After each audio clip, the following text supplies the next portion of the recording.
Her Excellency, Dr. Erikana Chihumburi Kwao, was born in Zimbabwe to Ghanaian parents. She migrated to the United States of America in 1977. A medical doctor by profession, she is the CEO and founder of Bell Family Medical Centers in the United States. In 2017, she was appointed the African Union Ambassador to the U.S. On October 7, 2019, she received notice that she was no longer permanent ambassador after she spoke out about France's continued exploitation of its former colonies. The AU received worldwide backlash for not standing by her. Dr. Chihumburi Kwao founded the African Diaspora Development Institute, ADDI, to provide a one-stop platform for information about Africa. She seeks to reunite African nations and the worldwide diaspora.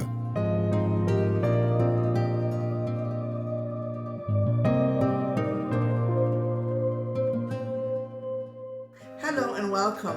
I am Patricia Baby Mawa. My guest is a woman that has been described as a modern-day African heroine. She's a medical doctor by profession, a businesswoman, and an activist. She's a former African Union ambassador to the United States. She made headlines worldwide for speaking boldly about the exploitation of African countries by France. I'm talking about Dr. Erikana Chihumburi Kwao. Hello, madam. How are you doing? Doing very well, Patricia. Thank you for having me. I'm so proud of everything that you've achieved, be it as a medical personnel or an activist, entrepreneur. And most recently, actually, you made headlines worldwide for speaking boldly about the years of exploitation of France regarding African countries. And I must say that when I saw this, I was not surprised because I know who you are, and you've been actually advocating for so many causes over the years. Now, I've always wondered, you were very successful in the medical field. What made you decide to go into activism or advocacy work other than what you were doing as a medical doctor? I was minding my own business, and then I was just called out of the blues to consider becoming the AU ambassador to the United States. So I wouldn't be, I can't tell you that I chose this path, but rather the path was chosen for me. I went to Washington really reluctantly, not knowing what difference I was going to make. Because as you can imagine, the transition from being a medical doctor to being a diplomat. But I must say, being a medical doctor, we are solving problems every day. We are programmed to identify problems and offer a solution the fastest and best way possible. I came to Washington. I thought I'd left my stethoscope and my lab coat back in Tennessee, but I brought the doctor in me with me. And I started diagnosing what I felt were the issues pertaining to us Black people, to the continent of Africa. Now that I was given a platform to represent 1.27 billion people on the continent and to represent the 250 million in the Americas, I made a decision that I would represent the people I was sent to Washington to represent. That I did fearlessly and without regard for what the consequences would be. I did not come to Washington for a job. I made a decision to stay in Washington to represent. Job or no job, this was not a job for me. It became a calling once I was there. I like how you explained it, the fact that the doctor in you actually came to the fore once you found yourself on this path. And being a doctor, you're always trying to solve problems and trying to make things better for people. Now, I must say that your speaking out against France was a very bold step. This injustice has been going on for decades, for so many years, and nobody has been bold, to speak out against it at the level that you did.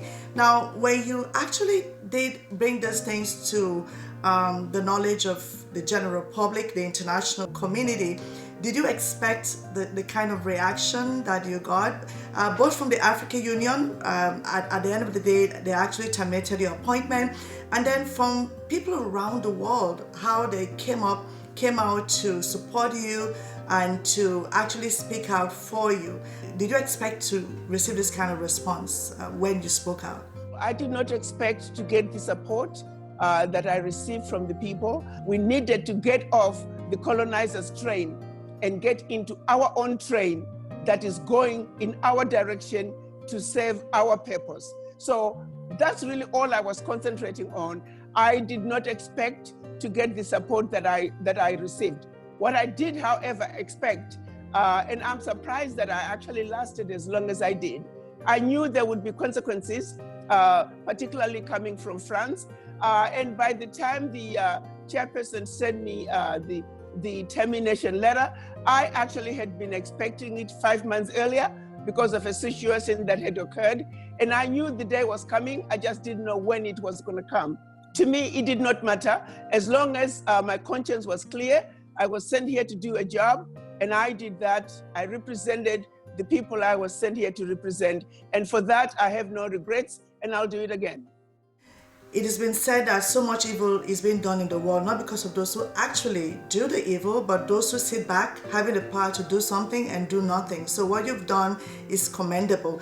Now, let's actually speak about what it is that France is actually doing. Because I know some people watching this interview may not really understand the depth and the years of exploitation that has gone on. I would like you to speak a little bit about that. Well, the one thing that was quite shocking for me is how much people were not aware of the Pact for the Continuation of Colonization, which is the document that France made its colonies, former colonies, sign as they were getting their quote-unquote independence. You think they would have given it a different name, but it was so blatant. What was so special and what was so deplorable about this document? One, the document said the countries, the former French countries, must agree to deposit at that time, it was 85% of their bank reserves with the Central Bank of France under the control of the French Minister of Finance. France will then take all these deposits collectively and invest the deposits in the French stock market under the French name, and the countries may or may not know the returns. France also said they were going to be the only ones to print the currency, the CFA, for these 14 countries. They also said, should these countries wish to access some of their money that they have deposited with the French Central Bank, they would have to submit their country's financial statement. And if approved, they could only access it as a loan at commercial interest rate, and they could only access 20% of their deposits from the previous year. You are now going from depositing 85% of your bank reserves with France. Now, if you want some of it, you have to apply for it as a loan at commercial interest rate. In addition, they also said all the minerals discovered and yet to be discovered, all the oil discovered yet to be discovered, French companies had the first right of refusal. To this day, this continues to be the case. They also said all your military will be trained by France.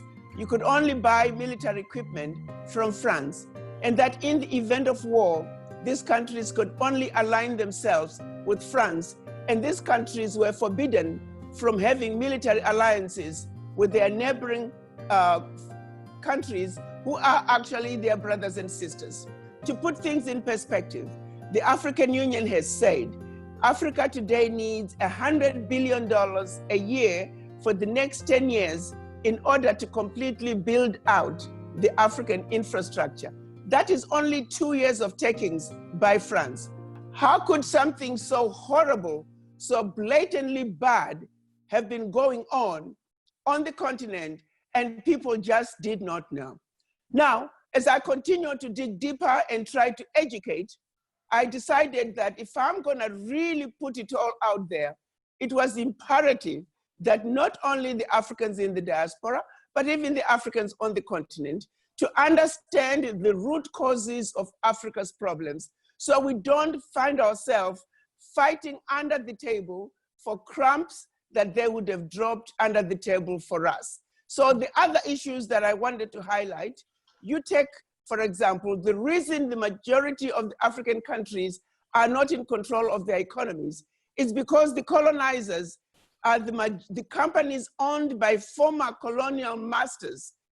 They are the companies that are the majority of the employers in most African countries. The big multi-corporations in African countries, if you were a former British colony, the majority of the companies in your country, the multinationals, are British. If you were a former French colony, the majority of the multinationals in your country are French. Belgium, the same thing. German, the same thing. Italians, Portuguese. So these multinationals, they have safe havens.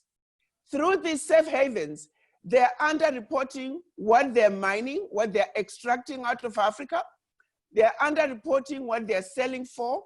They take their funds into these safe havens, which were created during colonization, and we have never been able to close that loophole. Through safe havens alone, these multinationals are not paying taxes. The average African on the street is paying taxes, and yet these multinationals are not paying taxes. We have got to close those loopholes. Trillions of dollars are getting out of Africa every year from these multinationals who are not paying taxes. The illegal mining that's going on. You look at what is happening in the DRC. You have tarmacs in the middle of the jungle. 747s are flying into the jungle, picking up minerals and flying right out. The illegal logging, the illegal fishing, the illegal trade in wildlife and plants. The abuse is humongous. Trillions of dollars are getting out of Africa every year because of all this exploitation. Because they want to continue their illegal activities on the continent, they want to make sure that there is no stability on the continent. So they're funding terrorism, they're funding instability. They make it very difficult for African leaders to dig themselves out of the doldrums. So we cannot be used as instruments of our own self-destruction. That means we expose them. We also expose those within Africa that are equally abusing Africa. But allow me to say this. I often say, on the continent, the colonizers are sitting in our home, eating our food on our table, the food that we would have cooked for them. And after we put it on the table, we go under the table and we wait for them to drop a few crumbs down. And while we are under the table, they are busy putting systems in place to make us fight over which brother, which sister got a larger crumb under the table, so we never have to talk about what is going on the table. In order for us to be able to deal with those issues in a systematic way, in a way that will bring sustainability to the continent, our minds have got to change. You see, no amount of education can decolonize you. No amount of education can get rid of the legacy of slavery. No Harvard degree, no Yale degree, no Oxford degree. We have to understand that we were systematically brainwashed. If I were to use a very simple example, you and I, my daughter, you can go to Africa and you are sitting in a restaurant. You were there first. A white couple comes along. Your own sister, your own brother will leave you waiting to run and wait on a white person. We are still our own enemies when it's all said and done. I was at an airport looking for a porter to help me with my luggage. Nobody wanted to help me. Why? They were all running to wait because a British airline had just landed and they said there were white people there and they were waiting to assist white people who had not even gotten off the plane. But because I was Black, they were waiting for the white people. And that's on the continent. It's not even outside the continent. So we must understand that when it's all said and done, for us to be able to deal with the challenges that we are facing, not only as Africans on the continent, not only as business people on the continent, but even as Black people, as a race, no matter where we are on the earth, our minds must heal. We are a wounded people. Berlin Conference was a policy that was put in place to see to it, not only that we are completely defeated and dominated from exploitation by being divided into the tiny little countries, but they also messed with our minds. How do I, a Black mother, raise my children at home, telling my children that you're Black and you're beautiful, but when they step outside the door, the world is surrounding them with nothing but negativity about that which they represent, which is being Black? How do you raise a child with good self-esteem, and then a white child is being told you are better, you are more beautiful, you are preferred, and when they step outside the door, everything they represent is validated? How do these two children grow up as equal? So 2 things I set out to do as an ambassador is, 1, to get us to understand that we are a wounded people and we need healing. If you are sick, it doesn't help you to be sick and not understand that you're sick. First, you must know that you're sick so you can seek the healing that you desire. You can go to the doctor and get the help that you need. But if you don't even know that you're sick, how do you begin to get the help that you desire? Secondly, we must also understand everything that's being done to keep Africa forever chasing our tails. So 2 things: understand your history, understand what is being done to Africa, understand the games the colonizers are playing, and then secondly, heal thyself, wake yourself up, decolonize yourself, and understand that you have been a victim of some serious brainwashing strategy, but that you can prevail. While we may be in the valley today, united, we will make it. The World Bank, says that out of the 28 poorest countries in the world, 27 of them are in Africa. And based on, some of the explanations you've made, I kind of see how that, was made possible because of these years of neocolonialism and continued exploitation and oppression and all that. It takes 2 to tango. I must say that a lot of the African leaders have actually played ball with the oppressors.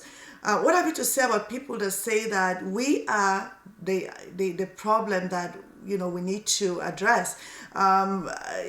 Some people feel like, we can blame colonialism and all those things, but our leaders are the main problems that we have. What do you think about the fact that Africa has a leadership deficit? Do you know how much we could build, how many jobs we could create, how many hospitals we could build, how many schools we could build with $500 billion going to France alone? You got 2 thieves. One thief is carrying a briefcase with 50 billion. The other thief is carrying a briefcase with 500 billion. You are being told to put all your energies into fighting the thief with 50 billion and completely ignore the thief with 500 billion. That is all I'm saying. Be practical, be strategic. As long as we're chasing the 50 billion and nothing else, these people will just become fatter and more powerful, and they will continue to abuse us because they can, using our own money. That is all I'm saying. I'm saying wise up. I'm saying wake up. Understand the issues for what they are. Don't be spoon-fed what they want you to understand and how they want you to understand. When you understand the issues for what they are, you can begin to speak up. As a leader, you go to that boardroom, you speak out, you call them for the evils that they are doing. You call them for the exploitation they're doing and look them dead in the face and say, stop it. All we have to do is stand up, speak up, and defend our turf.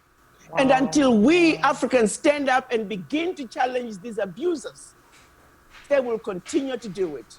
It's like a bully. Until you challenge the bully, how do you tell France to stop taking $500 billion out of the African countries diplomatically? Nicely. I'm stealing from you for decades. Say it nicely. Don't say it at all. And then when you say it, I'll be nice about it. Oh, please, pretty please, stop stealing from us. Really, come on, guys. How bad do things have to get before we can say enough is enough?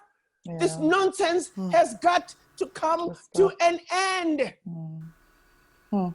Tell it to the children. Tell it to the youth who are unemployed. That it's okay for France to take $500 billion out of the continent. Tell it to the children who are starving to death in Africa, millions of them. Tell it to the mothers who are dying while giving birth to another life. Talk to them, millions of them. Talk to those millions. That's what I'm talking about. Because all that exploitation, it needs to stop. And that means calling out all of them, the ones with the 50 billion and the ones with 500 billion. And by the way, that is only France and the actual cash coming out. We're not talking about the multinationals from all the former colonizers. We are talking trillions coming out of Africa every year. I like what you said there about speaking out, because based on the fact that you boldly, confronted what France was doing to its former colonies, the French Parliament has actually decided to change things now.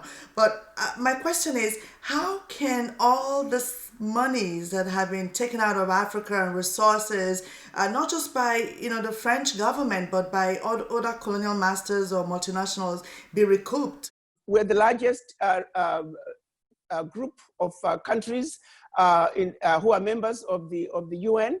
Nothing really. The UN is doing nothing for us. We are there to simply say, was Africa present? We give them 55 votes as a continent.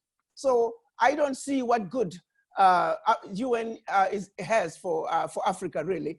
You take look at the World Bank and IMF, all the Bretton Woods institutions. They were created specifically to say their success is based on the failures of the developing countries like Africa. Again, it is my humble opinion that if I had my way, all the African heads of states should stop paying back the loans that they were given by IMF and World Bank. Those loans have been paid a gazillion times over. Those loans have been, some of them go back to colonization. Those loans were frivolous loans. They're predatory loans. They are loans with extremely high interest rates. The average African country is spending over 30% of their GDP to go towards loan repayment. That is not sustainable, and they know it. So they want to continuously keep African countries chasing our tails, forever paying the loans, so we never get out of we can never dig ourselves out of the economic doldrums that most African countries find themselves in. It's all by design. So again, we should not be paying back those loans. Why should countries that need a break and should be having these low interest loans be stuck with the highest interest rates, while countries that don't need a break, the first world countries, they're the ones that get the lowest interest rates? Why is it that we are being forced to devalue our currencies when we are the ones with the gold? We are the ones with the gold. Africa should not be having, African countries should not be having their currencies devalued, because we have the gold to back our currencies, but we are being told to devalue our currencies. And those of us in the diaspora, we too must refuse to be divided. African Americans thinking they're different from continental Africans, African Caribbean thinking they're different, the Afro-Latinos thinking they're different. Let's face it, when African American man is walking down the street and a continental African man is walking down the street, what do people see? People see two black men. What unites us is our blackness. And we must accept and understand that we are Africans first and foremost. We are Africans first and foremost. The Jews, they are Jewish first. They can have their own differences and their own little divisions internally, but first and foremost, they're Jewish. And they understand Israel is home. As Africa, we must let our children in the diaspora know that Africa is home, that they are welcome with open arms. But we must also not just say it, but put policies in place that make the children of Africa feel that they have a base, they have a home that they can go to, which is why they think they can continue to abuse Black people, just like we've just seen with George Floyd, killing him like he was stepping on an ant on the concrete. It's unacceptable. I was going to ask you about George Floyd, because I know you actually also released a statement this morning, which I saw. Now, the anti-Black racism that persists not just in America, in Canada, and around the world, has continually incarcerated Black men, economically affected, people of African descent, in these places. What have you to say about this? And what do you think is a solution? Because as you said, there will be riots for a few weeks. We've seen this happen before. And then everybody goes back to their, regular duties, and then we see it happen again. And I'm sure there's so many cases that are happening that we do not, hear about, because there are no people there with cameras to film. So what do you think can be done about this situation? Because I think that something tangible, strategic has to be done, because enough is enough. Enough is enough indeed. I think the situation with Black people around the globe is a very sad one. When you look at what we have been subjected to, I often say any other race would have been extinct. If we look at the African Americans to begin with, look at the horrendous conditions under which they were transported from Africa to the Americas. And still, they survived. And still, they rose. The women were raped. The men were beaten up and lynched. They were tortured. And still, they rose. They fought until they were, quote unquote, freed as slaves. They proceeded to subject them to discrimination, to lack of access to opportunities, and still the Black American has risen. So because they have tried everything they could to eliminate the Black men in America, to eliminate the Black men in the world, now they've resorted to just killing them. Let's just kill them. Let's find any simple little reason. Let me make myself clear here. I've met many good white people, and I have many good white people who are my friends, so don't get me wrong. We have elements within the white race that are just racist to the core. They're the same ones, if you go back to slavery, they're the same ones who did not want to see slavery come to an end. That small percentage of racist white people has percolated through from one generation to the other. We must call them out for what they are. They try to tell us that the devil is Black. No, the devil is based on deeds. That police officer, when he could kneel so comfortably, hands in his pocket, so relaxed, greasing George's neck against the concrete, and thought nothing of it. That is the personification of a devil. That is a devil. You were looking at him, that is the devil. Sadly, there are elements of the white race who are devils, I'm sorry to say. We call them for who they are. What kind of a human being would regress to that level, to where you can sit there? George was begging for his life, calling for his mom, telling him that he's going to die today. And his response was, get up and get in the car. How does he get into the car? You are sitting on his neck. He is begging for his life. And even after he no longer has life in his body, and the pulse is checked, and he has no pulse, for 3 more minutes, he wanted to make sure what he started was completed. He still did not let go. That is a devil. So for those who think they can eliminate Black people from the United States, I got news for them. Black Americans belong in this country. Black Americans built this country. They belong here to the same extent that white people belong to this country. If there is any group of people that can claim the Americas, are the Native American Indians. Otherwise, the white people are immigrants to the same extent that Black Americans are immigrants. So Black Americans are not going anywhere. Black Americans, let's follow the history. They're survivors. They are still going to rise. And they will still be here. And they are going nowhere. And we will continue to fight. We will continue to call these devils for who they are until justice is won. Black people are not going anywhere. We are the origin of humanity. We are responsible. We gave birth to the first human beings. There would not be any other races on earth without the Black woman, without the Black race.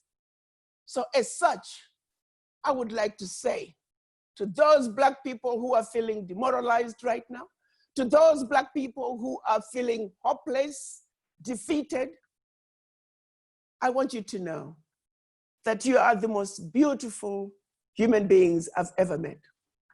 And I like to describe you, as I always say, you are the beautiful, intelligent, sophisticated, highly adaptable, and totally indestructible Black race. Amen. Amen. Now, you served as the chair of the African Union Diaspora Africa Forum, and you were actually charged with the duty of engaging the diaspora and encouraging them to consider investing in Africa. Now, what do you think the role of the diaspora is in the development or sort of liberation of Africa? Prior to becoming the ambassador in Washington, D.C., my predecessor, Ambassador Amina Ali, appointed me to be the chair of the African Diaspora Health Initiative. And the responsibility was to mobilize the African diaspora to participate in the development of Africa. Again, the role continues to be the same. The call to the diaspora is simple.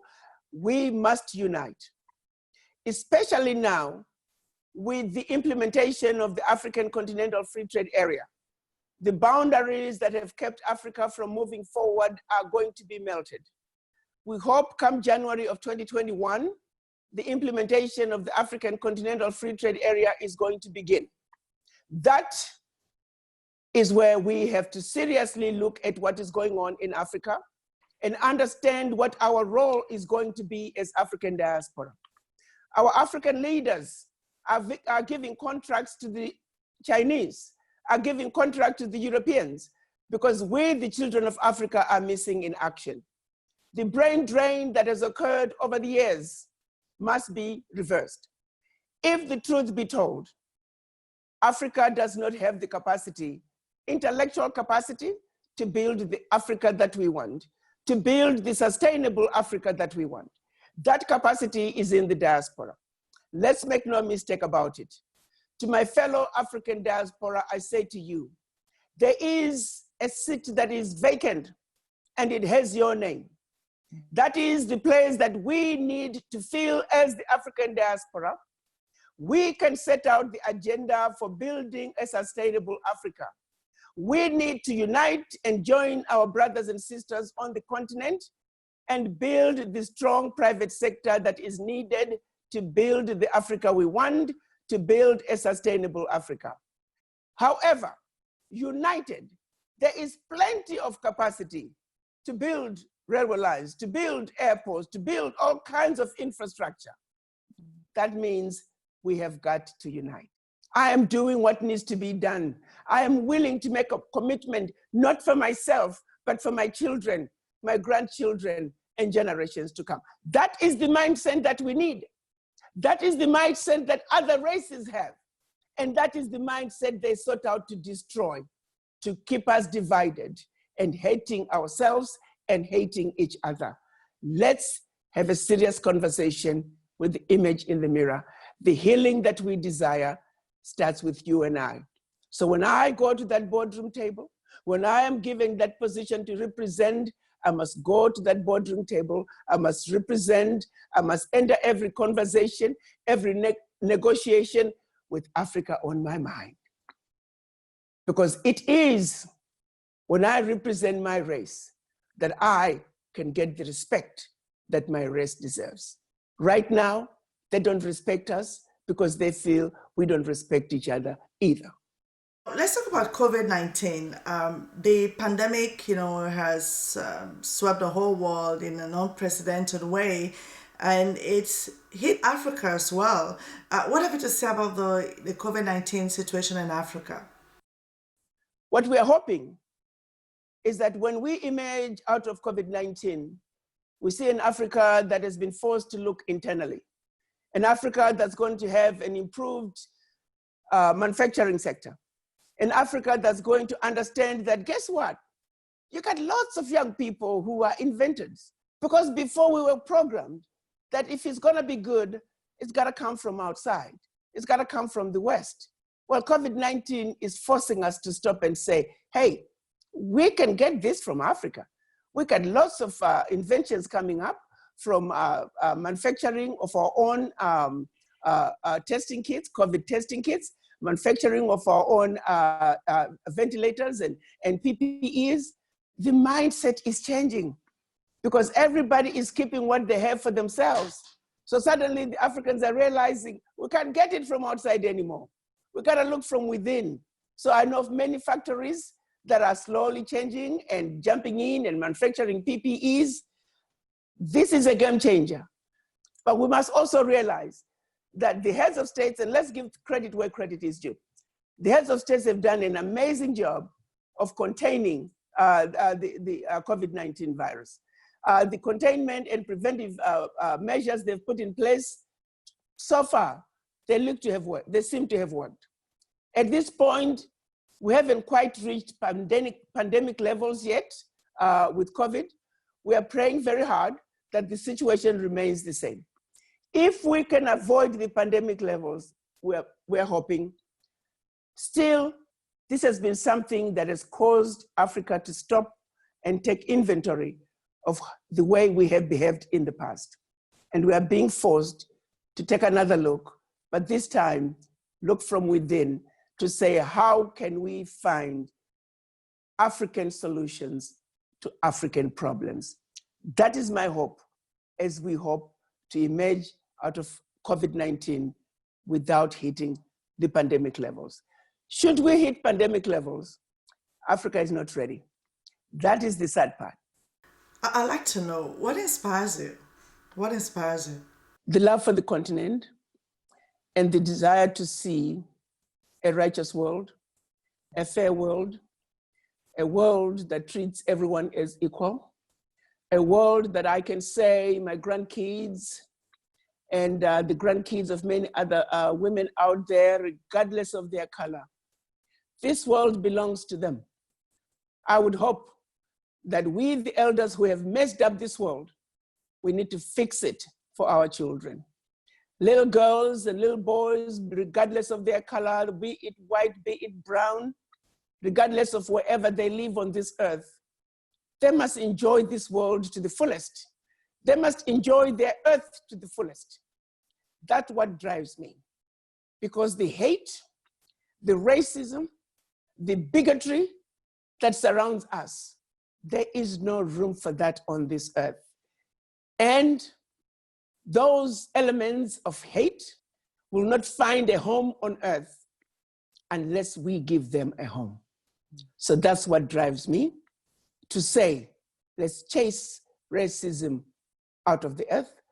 Let's chase bigotry out of the earth. Let's chase hatred out of earth. That's what drives me. That's what pushes me. And I would like to see a better world where all people are treated equally, where all people understand that we are created equal under God. Wow. Now, you've achieved unimaginable success in your career as an entrepreneur, as a leader. What have you to say to a young woman out there who's watching right now regarding, the fact that they can achieve anything? What have you to say to them? I know we have been relegated to second-class citizens as women, but that is far from the truth. You see, I tell my children, as you leave the house every day, look at yourself in the mirror and say to yourself, the buck stops here. You're just as good, you're just as beautiful, you're just as capable as anybody else out there. Those who choose to tell you you're ugly, those who choose to tell you you can't, just take a look at them and say, I feel sorry for you are mistaken. I am the best creation the good Lord has ever created. I know who I am, and I do not need validation from you or anybody else. And the buck stops there. In 2019, the government of Ghana declared the year of the return, and many people from the diaspora did go back and connect with their roots. Now, what do you think can be done to create an opportunity for better reconnection between Africa and the diaspora, especially those whose ancestors were uprooted from Africa as slaves, the African Americans, African Brazilians, African Caribbeans. What do you think can be done to increase that connection and relationship between them and their motherland? There cannot be a sustainable Africa without a significant involvement and participation of her children in the diaspora. The African Union has defined the African diaspora as all people of African descent living outside Africa. And that means if you are an African American, if you are an African Caribbean, if you are an Afro-Latino, regardless of where you were born, if you declared yourself as Black, you are an African. And the heads of states are saying, welcome home to Africa. What is needed now is that the African heads of states have declared those of us living in the diaspora as the sixth region. What is needed is for us to unite. Let's have a representative sample. The champion for the African diaspora at the African Union is the President of Kenya, President Uhuru Kenyatta.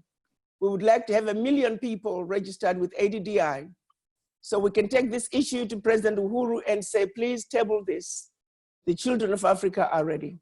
We want the sixth region to be formalized, but also we want to have a pathway. For those children of Africa who were born outside Africa, they need a pathway for them to become citizens of countries in Africa.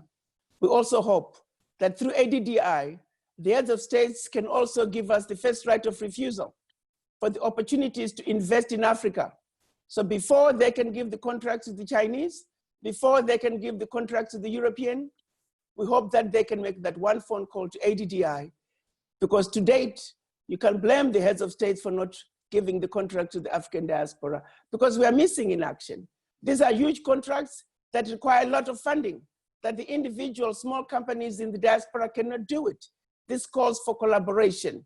So let's not give the heads of states a reason to not give us the contracts. We are saying, heads of states and government and private sector, through ADDI, you should also be able to reach the diaspora and allow your children in the diaspora to have the first right of refusal of investment opportunities needed in order to build the Africa that we want, particularly when it comes to the continental projects that are going to be coming up through the African Continental Free Trade Area.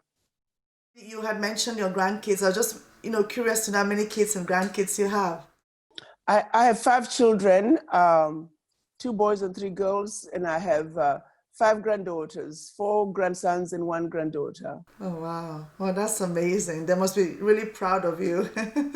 To be honest with you, I was talking to one of my grandkids, and I think he was playing with his iPad, and he tapped his name, and a video of me popped up. He was with his friends, and of course, they started watching me. So one of the kids say, "So that's your grandmother. What does she do?" And the grandkid says, "She does something important with Africa." So to them, it doesn't matter. They just know I do something important with Africa. I thought that was really nice. To them, it doesn't matter. They understand that grandma is speaking on behalf of Black people, and that's good enough for them. Wow, that's interesting. Now, the other thing, how are you coping with the COVID-19 situation? How has it affected your life? I roll with the punches.